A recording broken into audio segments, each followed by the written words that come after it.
Perkenalkan, nama saya Monika Niriwalewi Kita dengan NIM B1A119341 dengan mata kuliah Kimia Fisika yang akan memaparkan materi tentang ikatan logam dan ikatan hidrogen. Ikatan logam adalah ikatan yang terbentuk akibat adanya gaya tarik-menarik yang terjadi antara ion-ion positif dengan elektron-elektron pada kulit terluar dari suatu atom unsur logam. Elektron-elektron pada atom logam dapat bebas bergerak karena atom logam mempunyai sedikit elektron valensi sehingga sangat mudah untuk dilepaskan membentuk ion positif. Ikatan logam merupakan ikatan kimia antara atom-atom logam, bukan merupakan ikatan ion maupun kovalen. Dalam suatu logam terdapat atom-atom sesamanya yang berikatan satu sama lain, sehingga suatu logam akan bersifat kuat, keras, dan dapat ditempa. Ikatan logam terjadi karena adanya delokalisasi elektron, sebagaimana yang telah diketahui bahwa unsur logam mempunyai sedikit elektron valensi sehingga kulit terluar atom logam relatif longgar. Kejadian seperti ini memungkinkan elektron valensi dapat berpindah-pindah. Kekuatan ikatan logam dipengaruhi oleh yang pertama, jari-jari atom, di mana makin besar jari-jari atom menyebabkan ikatan logam semakin lemah. Kedua, jumlah elektron valensi, di mana makin banyak elektron valensinya ikatan logam semakin kuat. Ketiga, jenis elektron sp atau D, logam-logam blok S ikatannya paling lemah, dan logam-logam blok D ikatan logamnya paling kuat. Sifat-sifat ikatan logam yaitu yang pertama, mempunyai permukaan yang mengkilat.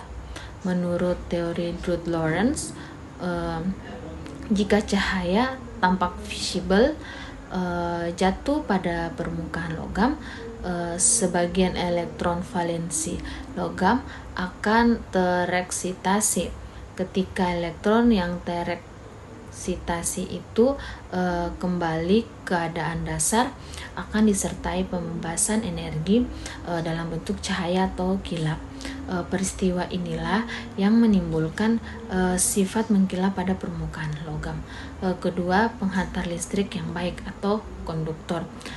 Daya hantar listrik pada logam disebabkan oleh adanya elektron valensi yang bergerak bebas dalam kristal logam. Jika listrik dialirkan melalui logam, elektron-elektron valensi logam akan membawa muatan listrik ke seluruh logam dan bergerak menuju potensial yang lebih rendah sehingga terjadi aliran listrik dalam logam. Ketiga, penghantar panas yang baik. Sama halnya dengan daya hantar listrik, daya hantar panas juga disebabkan adanya elektron yang dapat bergerak dengan bebas.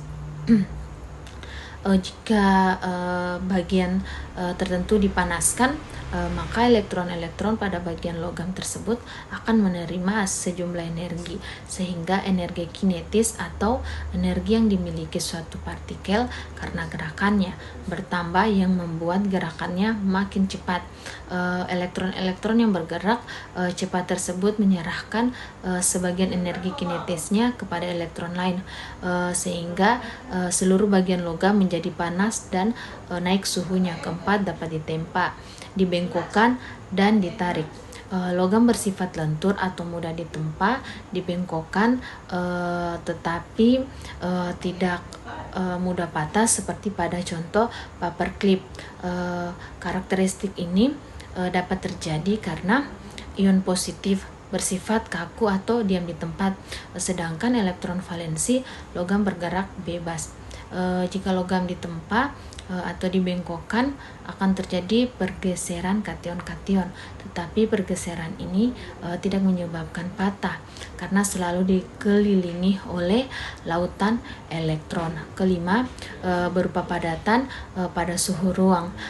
Atom-atom logam bergabung karena adanya ikatan logam yang sangat kuat membentuk kristal yang rapat. Hal ini menyebabkan atom-atom tidak memiliki kebebasan untuk bergerak. Pada umumnya logam pada suhu kamar berwujud padat kecuali raksa yang berwujud cair. Keenam, mempunyai titik leleh dan titik didih yang tinggi. Diperlukan energi dalam atom-atom logam, sehingga dengan adanya ikatan yang sangat kuat ini menyebabkan logam memiliki titik didih dan titik leleh yang tinggi. Ketujuh, memberi efek fotolistrik dan efek termionik apabila elektron bebas pada ikatan logam yang mempengaruhi energi cukup dari luar, maka akan dapat menyebabkan terlepasnya elektron pada permukaan logam tersebut.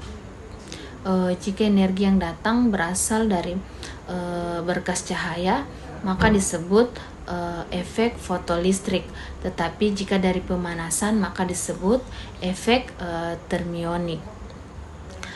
Berdasarkan golongan ikatannya, ikatan logam dapat diklasifikasikan menjadi ikatan logam pada golongan utama dan ikatan logam pada golongan transisi. Pertama itu ikatan logam pada golongan utama. Ikatan logam pada unsur golongan utama relatif lebih lemah dibandingkan dengan unsur golongan transisi. Contohnya kristal lebih kuat dibandingkan dengan kristal logam magnesium. Kedua, ikatan logam pada logam golongan transisi. Logam transisi cenderung memiliki titik leleh dan titik didih yang tinggi. Alasannya karena logam terisi transisi dapat melibatkan elektron 3D yang ada dalam kondisi delokalisasi seperti elektron pada 4s. Lebih banyak elektron yang dapat terlibat, kecenderungan daya tarik akan semakin lebih kuat. Contoh ikatan logam pada unsur transisi adalah perak, besi, tembaga, dan lain-lain. Ikatan logam berdasarkan unsur-unsur penyusunnya. Ikatan logam terbagi menjadi dua. Yang pertama, ikatan logam antar unsur sejenis, misalnya antara unsur litium dengan unsur litium yang lainnya. Kedua, ikatan logam antar unsur yang berbeda jenis atau alloy, bahan-bahan logam yang bukan hanya dibuat dari satu jenis unsur logam, tetapi telah dicampur atau ditambah dengan unsur-unsur lain yang disebut alloy atau sering disebut lakur atau paduan. Misalnya logam baja stainless steel yang terdiri dari logam besi 72%, logam krom 18%, dan logam nikel 8%. Teori-teori ikatan logam antara lain yang pertama, teori awan elektron. Teori ini dikemukakan oleh Drude dan Lorentz pada abad ke-20. Menurut teori ini, di dalam kristal logam setiap atom melepaskan elektron valensinya, sehingga terbentuk awan elektron dan ion bermuatan positif yang tersusun rapat dalam elektron awan tersebut. Karena elektron valensinya tidak terikat pada salah satu ion logam, tetapi terdelokalisasi setiap terhadap semua ion logam, maka elektron valensi tersebut bebas bergerak ke seluruh bagian dari kristal logam. Sama halnya dengan molekul gas yang dapat bergerak bebas dalam ruangan tertentu. Teori awan atau larutan elektron pada ikatan logam itu didefinisikan sebagai gaya tarik antara muatan positif dari ion-ion logam atau kation logam dengan bermuatan negatif yang terbentuk dari elektron-elektron valensi dari atom-atom logam. Jadi logam yang memiliki elektron valensi lebih banyak dan menghasilkan kation dengan muatan positif yang lebih besar, dan awan elektron dengan jumlah elektron yang lebih banyak atau lebih rapat. Dua, teori resonansi. Pada tahun 1965, Pauling mengemukakan ikatan logam dengan menetapkan konsep resonansi. Menurut teori ini, ikatan logam merupakan ikatan kovalen dan sesuai dengan struktur kristal logam yang dapat diamati pada eksperimen, maka dapat diperkirakan terjadi resonansi dalam mengembangkan teorinya. Pauling meninjau kristal logam litium. Dari tafsiran analisis terhadap pola difraksi sinar X oleh kristal logam litium, dapat diketahui bahwa setiap atom litium dikelilingi oleh 8 atom litium yang lain. Karena elektron valensi litium adalah 1, maka tidak mungkin satu atom litium mengikat 8 atom litium lainnya. Ketiga, teori pita dikenal logam yang tidak begitu baik mengantarkan listrik yang disebut semikonduktor. Di samping logam yang mengantarkan listrik yang baik, yaitu konduktor. Sifat logam konduktor, semikonduktor dapat dijelaskan melalui teori pita. Teori pita menggunakan pendekatan teori orbital molekul, mulai dikembangkan pada tahun 1970. Melalui pendekatan tersebut, dianggap orbital atom logam dalam kisi kristalnya membentuk orbital molekul berupa pita. Teori orbital molekul dapat memberikan gambaran secara rinci ikatan terdelokalisasi. Karena energi logam dipenuhi, elektronnya menjadi banyak tingkatan energi, seolah-olah membentuk pita, sehingga teori orbital molekul logam sering disebut teori pita. Keempat, metode elektron bebas.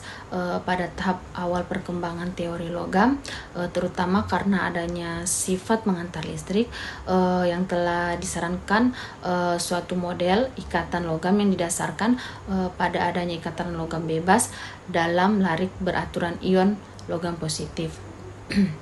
Elektron dianggap bergerak dengan bebas mengikuti statistika klasik di seluruh zat padat seperti molekul gas. Kestabilan logam terbentuk akibat dari tarikan antara ion positif dan gas elektron. Pendekatan ini pertama kali disarankan oleh Drude dan kemudian diperluas oleh Lawrence. Ikatan hidrogen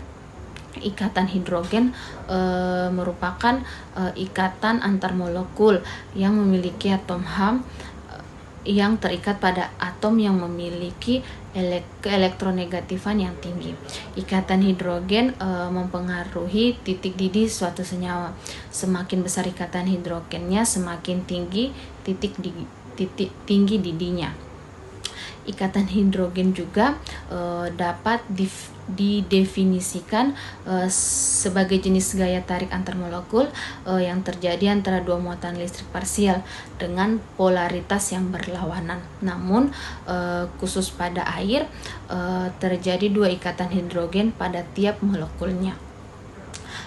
Klasifikasi ikatan hidrogen terbagi menjadi dua, yaitu pertama, ikatan hidrogen intermolekuler, yaitu ikatan hidrogen yang terjadi pada molekul yang berbeda atau antar molekul. Contohnya itu reaksi antara H2O dengan Cl-. Terdapat beberapa ikatan hidrogen yang terjadi antar molekul. Kedua, ikatan hidrogen intramolekuler, yaitu ikatan hidrogen yang terjadi pada satu molekul atau dalam suatu senyawa. Contohnya itu molekul air. Dalam air terdapat ikatan hidrogen sejumlah pasangan elektron bebas pada pusat senyawanya. Ikatan hidrogen intramolekuler banyak ditemukan dalam makromolekuler seperti protein dan asam nukleat. di mana ikatan hidrogen terjadi antara dua bagian dari molekul yang sama yang berperan sebagai penentu bentuk molekul keseluruhan yang penting. Demikian pemaparan tentang ikatan logam dan ikatan hidrogen. Sekian.